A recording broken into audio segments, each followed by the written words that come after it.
Hey guys, Bryan Schmidt, Facilities Director up at Covenant Pines, coming to you from inside of a kind of a hole. We'll call it a depression out in the yard outside the worship center today.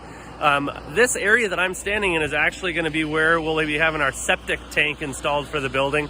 And believe it or not, if you've been on site recently, you'll have a little bit of awareness. From this point, we're going to have to go underground all the way over that way toward Oak Ridge.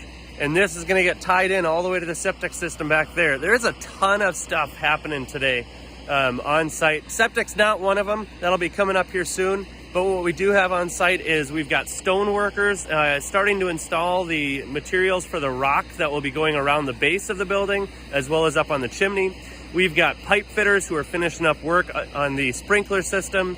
We have audio-visual lighting people here who are running wires for our sound system in the chapel space and throughout the building. We have a spray foam insulation company that's installing some spray foam in the building. We have, oh gosh, what else? We've got electricians that have been on site today. We have plumbers that have been on site today. We've got a company here who are taking down the perimeter fencing around our construction area. It is a busy place here today. And so that is why I'm outside, so that there's a hope that maybe you might be able to hear this video as it's going on. Right behind me, you can see that black line right there is where the stone will be. And we've got that pink insulation that's coming up here. That'll be wrapped all the way up on the building too before the siding gets in. There's a ton of stuff happening. Keep staying tuned to these videos to see all the updates week to week. Hope you guys have a great day and rest of your week.